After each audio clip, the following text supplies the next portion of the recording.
नमस्कार दोस्तों, आशा करता हूँ आप सब अच्छे होंगे और आगामी सीटेट एग्जाम जो कि 14 दिसंबर के लिए प्रस्तावित है, इसकी तैयारी अच्छे से कर रहे होंगे। आज का वीडियो सीडीपी पेडागोजी से रहने वाला है, जिसमें हम आकलन, मूल्यांकन, फॉर्मेटिव असेसमेंट यानी रचनात्मक मूल्यांकन और सतत एवं व्यापक मूल्यांकन को अच्छे से डिस्कस करेंगे।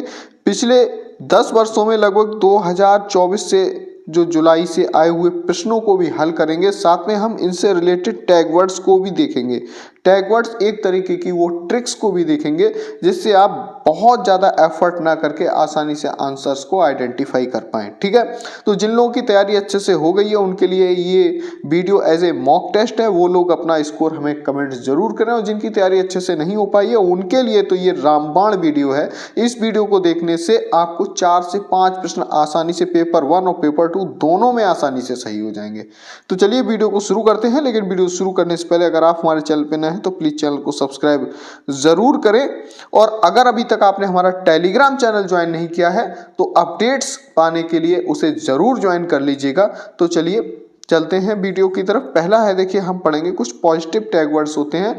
पॉजिटिव टैग वर्ड्स आपको पता है अच्छे से वो होते हैं कि कौन सा सही है। ठीक है, अगर प्रश्न में यह आता है कौन सा सही है, तब आप इनके लिए सही मानेंगे। ठीक है, जैसे रचनात्मक मूल्यांकन यानी कि फॉर्मेटिव असेसमेंट। फॉर्मेटिव असेसमेंट आप जानते ही हैं, लेकिन आगे भी हम डिस्कस करेंगे। और अपसारी चिंतन, खुले अंत वाले प्रश्न और अनुरूपक चिंतन, ये 4 कीवर्ड कहीं भी आपको अगर दिखेंगे, ठीक है, तो ये आंसर्स हमेशा सही होंगे। ठीक है, तो इनके लिए अच्छे से नोट डाउन कर लीजिएगा। नेक्स्ट देखते हैं नेगेटिव कीवर्ड्स, कौन सा सही नहीं है। ठीक है, और सही नहीं है वो 2 तरीके से कार्य करते हैं। जो नहीं सही है यानी कि अगर पूछा हो कौन सा सही है और 4 ऑप्शन हो, आपको पता चल जाए कि ये 3 सही नहीं है, तो आपको ये भी पता लग जाएगा कि कौन सा चौथा सही है। तो ठीक है, तो इसलिए इन टैग वर्ड्स की जो अहमियत है वो बहुत ज़्यादा बढ़ जाती है।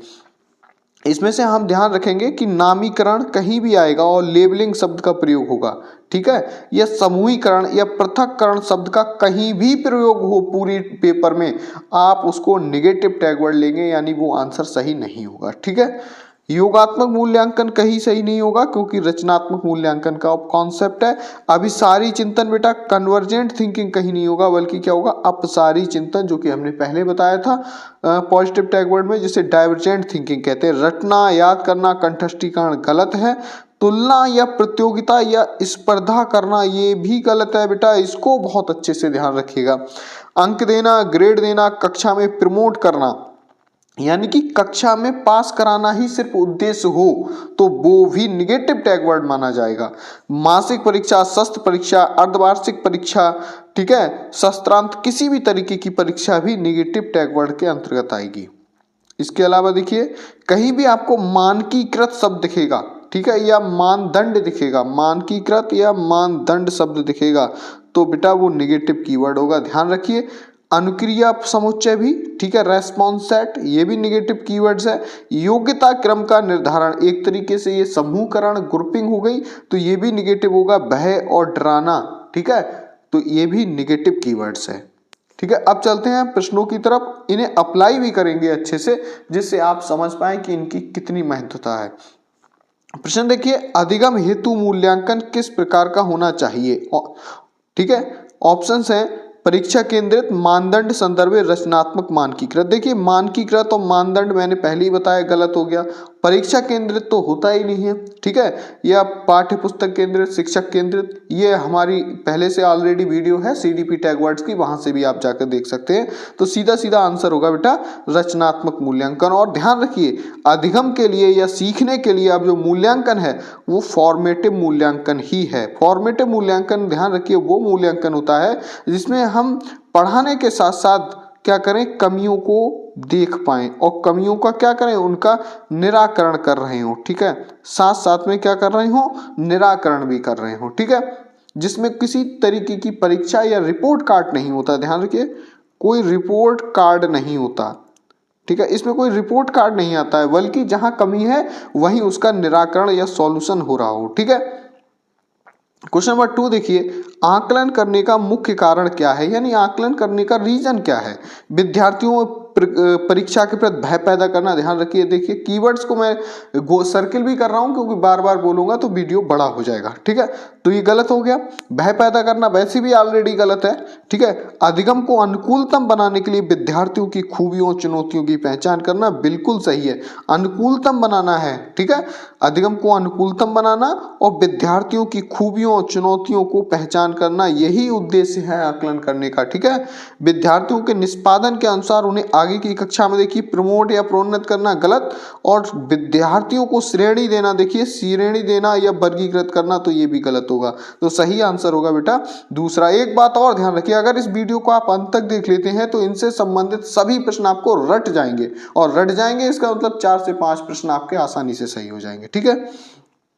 क्वेश्चन नंबर 3 देखिए, एक अध्यापिका अपने विद्यार्थियों की अधिगम मतलब सीखना, अधिगम प्रगति को बिना एक दूसरे की तुलना किए निरंतर रूप से समझना चाहती है, उसे किसका इस्तेमाल करना चाहिए? आपको आसानी से पता चला गया होगा, सही आंसर क्या होगा? रचनात्मक मूल्यांकन, ठीक है।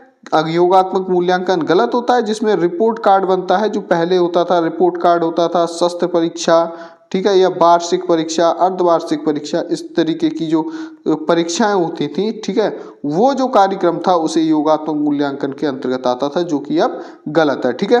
तो मूल्यांकन के लिए अनिरंतर रूप और मानक संदर्भित, ये तो सब गलत ही है, ठीक है। तो सही आंसर होगा पहला। क्वेश्चन नंबर 4 देखिए, सतत और व्यापक मूल्यांकन सुनिश्चित करने के लिए शिक्षकों को चाहिए, क्या जरूरी है? योगात्मक मूल्यांकन का प्रयोग करें, मैंने बताया था ये गलत है। और रचनात्मक मूल्यांकन का प्रयोग करें, बिल्कुल सही है। केवल शैक्षणिक, केवल शब्द आए वहां भी गलत होगा, ठीक है। तो केवल शैक्षणिक पहलुओं पर ध्यान दें, ये भी गलत। केवल फिर दूसरा आ गया, बताइए इसमें कहाँ कठिनाई है, मेरी ये समझ में नहीं आता, फिर भी बच्चे 85% क्यों फेल हो जाते हैं? अगर आप भी एक आध बार अगर फेल हो चुके हैं किसी कारणवश, तो हमें कमेंट कीजिएगा, हम कोशिश करेंगे आपको सॉल्यूशन दिलाने की। बताइए इसमें क्या प्रॉब्लम है, ठीक है। मैंने ऑलरेडी बता दिया, आप टैग वर्ड की वीडियो देख लीजिए, वहां से 4-6 PYQs लगा लीजिए, आसानी से पास हो जाएंगे, कुछ नहीं है सीटेट में, ठीक है। तो दूसरा ऑप्शन यहाँ करेक्ट होगा। 5 नंबर देखिए, मूल्यांकन किस उद्देश्य से नहीं किया जाना चाहिए, यानी मूल्यांकन का क्या उद्देश्य नहीं होना चाहिए? तो बच्चों की तैयारी के स्तर का पता लगाने के लिए, बच्चों की अवधारणात्मक समझ में कमियों की पहचान करने के लिए, बच्चों में प्रतिस्पर्धा की भावना पैदा करना और ये समझने में मदद करने के लिए बच्चा क्या कर सकता है। एक बात मैंने बताई थी, जब नहीं आएगा नेगेटिव कीवर्ड क्या बताया था मैंने? प्रतिस्पर्धा। तो बस यही करना है कि बच्चों में प्रतिस्पर्धा कराना, ठीक है, या तुलना करना या प्रतिस्पर्धा कराना गलत होगा, और गलत वाला ही पूछा है। देखिए तो गलत वाला क्या हो गया, सीधा सीधा हो गया, बच्चों में प्रतिस्पर्धा की भावना पैदा करना। बाकी तैयारी का स्तर पता लगाना भी सही है। बच्चों की अवधारणात्मक समझ में कमियों की पहचान, ये भी पॉजिटिव है, और ये समझने में मदद करने के लिए बच्चा क्या कर सकता है, ठीक है, ये भी सही है। तो हमें नहीं वाला पूछा था, तो कौन सा था? तीसरा। क्वेश्चन नंबर जो 6 है देखिए, रचनात्मक मूल्यांकन यानी फॉर्मेटिव असेसमेंट या इवैल्यूएशन निम्न में से किस लिए प्रभावी होता है? किस लिए प्रभावी? विद्यार्थियों में असफलता का निरंतर भय पैदा करना, देखिए ये तो गलत ही होगा। विद्यार्थियों के प्रदर्शन की एक दूसरे से तुलना करना, देखिए ये भी गलत होगा। कितने अच्छे से आंसर्स लग रहे होंगे अगर आपने अच्छे से वीडियो देख रहे होंगे तो। विद्यार्थियों की अधिगम प्रगति को, प्रोग्रेस को समझने में, ताकि उन्हें तदनुसार सहायता दी जा सके, मैंने बताया था। सीधा सीधा रचनात्मक आकलन मूल्यांकन का जो मुद्दा है, मतलब है वो है कि उसकी प्रोग्रेस को समझना, और जहां उसे दिक्कत हो रही है वहां सीधे सीधे हेल्प करना, ना कि उसका रिपोर्ट कार्ड बनाना और ये सब कुछ नहीं, ठीक है। तो चौथा ऑप्शन देखते हैं, विद्यार्थियों के नामीकरण। देखिए नामीकरण, लेबलिंग, ये सब मैंने मना ही किया, ये सब नेगेटिव है, तो ये भी सब गलत होगा। तो ऑप्शन नंबर 3 सही ऑप्शन होगा। क्वेश्चन नंबर 7 देखिए, रचनात्मक आकलन किस प्रकार किया जाना चाहिए? तो देखिए मानकीकृत परीक्षणों के समूह का उपयोग करके, मैंने बताया था ये तो होगा ही नहीं कभी, ठीक है। एक विशेष शिक्षक द्वारा, ना कि सामान्य शिक्षक द्वारा। जैसे ही विशेष कक्षा, विशेष शिक्षक, विशेष विद्यालय की बात हो तो हमेशा गलत होगा, क्योंकि हमारे कॉन्सेप्ट में समावेशी शिक्षा का कॉन्सेप्ट है। ध्यान रखिए, विशेष शिक्षा, विशेष शिक्षक, विशेष कक्षा, विशेष विद्यालय का कॉन्सेप्ट नहीं है, बल्कि सभी को, सभी के लिए एक जैसी शिक्षा, एक जैसा शिक्षक, ठीक है। तो ये भी गलत हो गया। नियमित रूप से विद्यार्थियों में सहयोग के साथ, ठीक है, बिल्कुल सही है। केवल आ गया तो ये भी गलत हो गया कि शस्त्र शुरुआत तो अंत में ही करना चाहिए, तो ये भी गलत हो गया। तो रचनात्मक मूल्यांकन कैसे करना चाहिए बेटा? नियमित रूप से विद्यार्थियों में सहयोग के साथ। ठीक है, ऑप्शन नंबर थर्ड सही होगा। 8 नंबर देखिए, मूल्यांकन का मुख्य उद्देश्य क्या होना चाहिए? फिर वही प्रश्न है, विद्यार्थियों में नामीकरण बिल्कुल गलत। समान योग्यता आधारित विद्यार्थियों का समूहीकरण, ये भी गलत होगा। विद्यार्थियों की अधिगम प्रगति को समझना बिल्कुल सही है। कम अंक पाने वाले विद्यार्थियों का अवरोधन, तो अवरोध करना, समूहीकरण, वर्गीकरण, नामीकरण, ये सब मैं बता चुका हूँ, सारे नेगेटिव में हो ही नहीं सकते, तो तीसरा ऑप्शन सही हो गया। क्वेश्चन नंबर 9 देखिए, मूल्यांकन की प्रक्रिया में विद्यार्थियों को शामिल करके, ठीक है, मूल्यांकन की प्रकृति में किस प्रकार का बदलाव आता है? वो क्या होता है? ध्यान रखिए कि अगर मूल्यांकन की प्रक्रिया में विद्यार्थियों को शामिल होगा तो जो अधिगम का मूल्यांकन है, यानी जो सीखने का मूल्यांकन है, वो सीखने के लिए मूल्यांकन हो जाता है एक तरीके से, यानी अधिगम का मूल्यांकन अधिगम के लिए मूल्यांकन हो जाता है। ठीक है, ध्यान रखेंगे। रचनात्मक मूल्यांकन योगात्मक मूल्यांकन में बदल जाता है, गलत। व्यापक मूल्यांकन अध्यापक मूल्यांकन में बदल जाता है, गलत। सतत मूल्यांकन असतत मूल्यांकन में बदलेगा। जब बच्चे इंक्लूड होंगे तो सतत असतत में और ये कुछ नहीं बदलेगा, बल्कि क्या होगा, जो सीखने का मूल्यांकन हो रहा था कि बच्चे क्या सीख रहे हैं, इसका मूल्यांकन हो रहा था, उसका रिपोर्ट कार्ड बन रहा था, उसकी जो परीक्षा हो रही थी वो खत्म करके क्या हो गया, सीखने के लिए मूल्यांकन हो रहा है। ठीक है, तो ध्यान होगा आपके लिए, सही से ध्यान रखेंगे, पहला ऑप्शन सही हो जाएगा। 10 नंबर देखिए कि मूल्यांकन का मुख्य उद्देश्य क्या होना चाहिए? फिर वही प्रश्न, इसी तरीके के प्रश्न बार बार आए हैं। ठीक है, तो प्रदर्शन के आधार पर विद्यार्थियों का नामीकरण करना बिल्कुल गलत होगा, मैंने बताया। माता पिता को उनके बच्चे की शिकायत करना कि वह क्या करने में सक्षम है। देखो यहाँ पर जो रेस्पॉन्सिबिलिटी जो सबसे ज्यादा होती है वो टीचर्स की होती है। ठीक है, तो माता पिता से शिकायत करना भी गलत है। विद्यार्थियों में तुलना करना और पदानुक्रम स्थापित करना, तो देखिए ये भी गलत हो जाएगा, मैंने बताया ही था। तो सही आंसर होगा अपने आप चौथा। देखिए इसी को एलिमिनेशन मेथड भी कहते हैं कि अगर 3 ऑप्शन पहले गलत हो गए या कोई भी 3 गलत हो गए तो चौथा ऑटोमेटिक सही होगा। ठीक है, तो इसे एलिमिनेशन मेथड भी कहते हैं, और इसी को एक तरीके से तुक्का मारना भी कहते हैं। मान लीजिए यहाँ पे अगर तुक्का मारने में 2 ऑप्शंस हम पकड़ पाते कि गलत है, मान लो पहला और दूसरा, ठीक है, और तीसरा चौथा ऑप्शन रह जाता, तो ये गेम मान के चलिए 50-50 हो जाता एक तरीके से। अगर हम इसे गेम लें 50% ऑप्शन होता है, आप सही भी कर सकते हैं या गलत भी कर सकते हैं, तो कम से कम इतना तो कर पाते। तुक्का भी ये बस यही कहलाता है।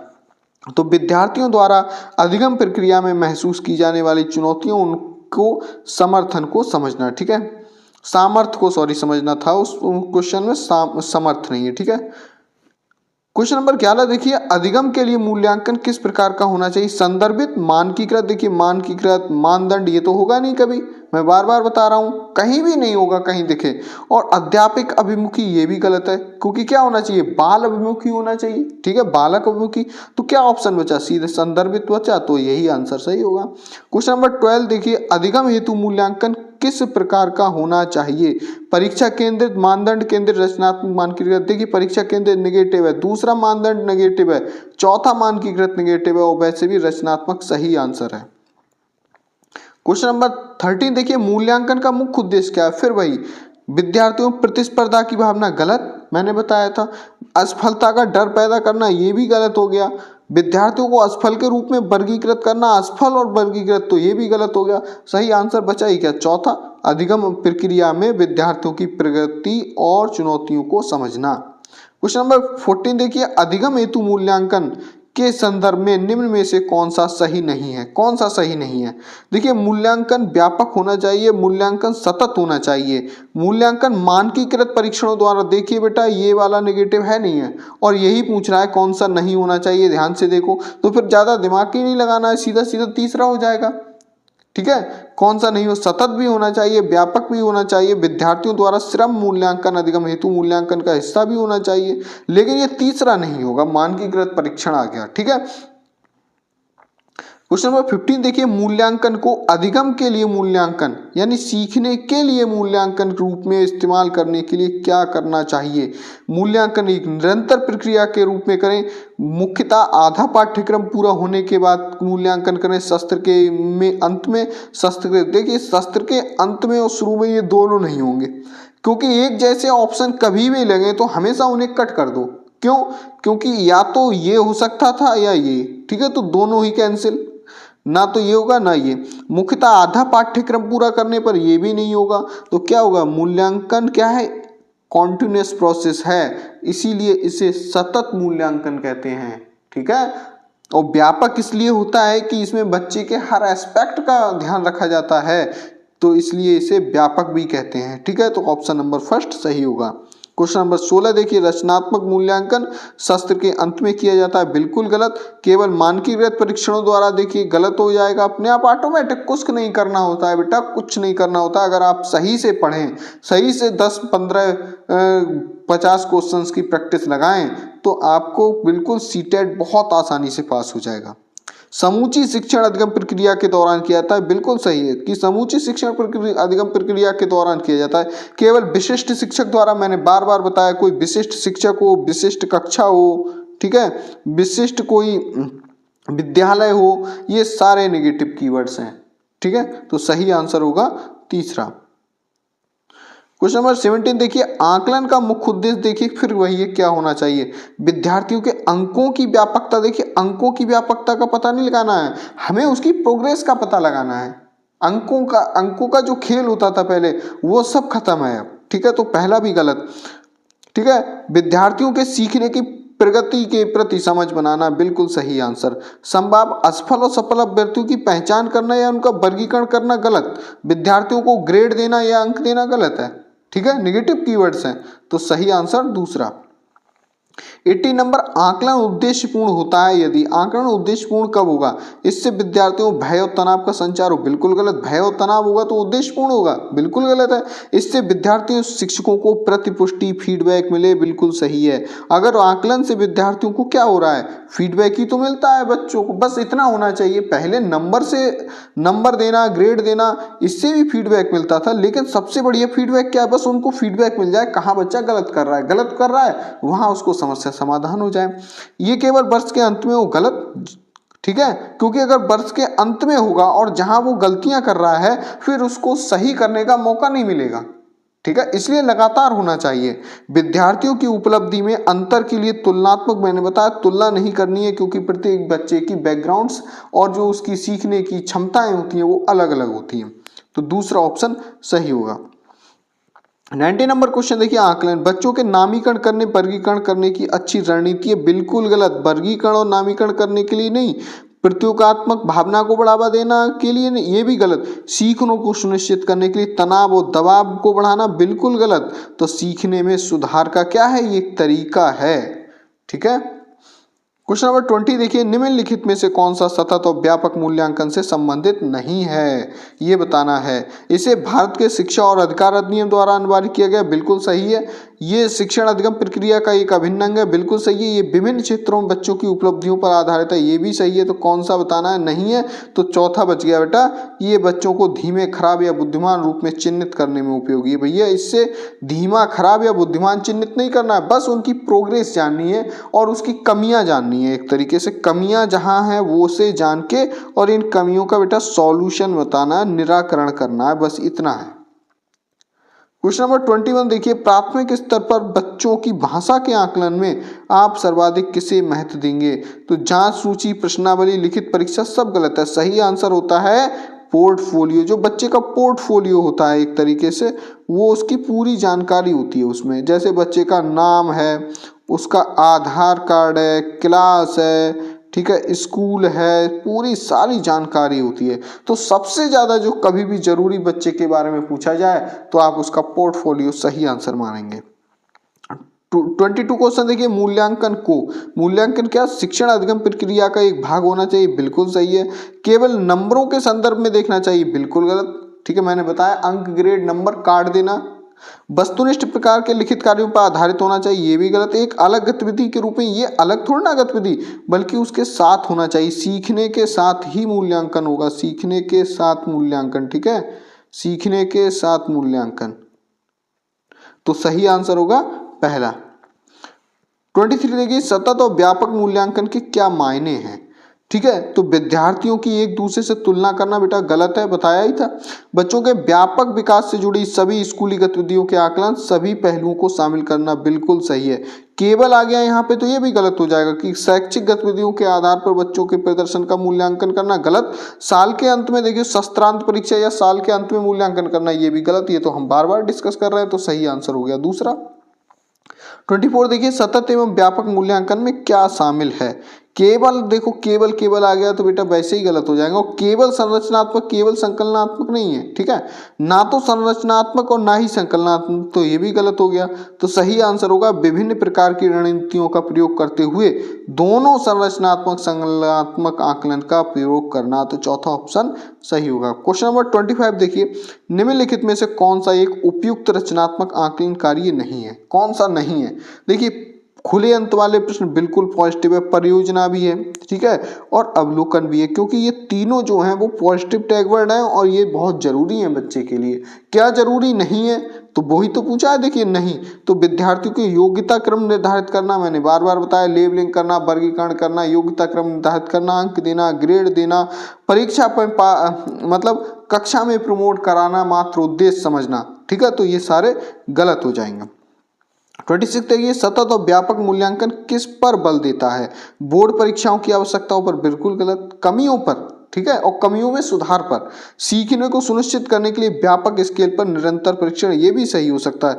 सीखने को किस प्रकार अवलोकित, रिकॉर्ड और सुधारा, इंप्रूवमेंट किया जाए, ये शब्द आने के कारण बेटा तीसरा सही होगा। ध्यान रखना, दूसरा ऑप्शन में भी पॉसिबल हो सकता था कि सीखने को सुनिश्चित करने की व्यापक स्केल पर निरंतर परीक्षण में भी पॉसिबल हो सकती थी इसकी, लेकिन इसमें सुधार की बात नहीं आई, इसलिए ये ऑप्शन ज्यादा बेटर हो गया कि अवलोकित, रिकॉर्ड और सुधारा जाए, तो इसलिए हम इस वाले ऑप्शंस पे जाएंगे, ठीक है। शिक्षण के साथ परीक्षाओं का सामंजस्य, ये ज्यादा सही ऑप्शन नहीं होगा, तो तीसरा ऑप्शन सही होगा, क्योंकि यहाँ इंप्रूवमेंट की बात आ गई और बच्चे को में हमें मौका देना है कि वो कैसे भी इंप्रूव करे, हमेशा ध्यान रखिए।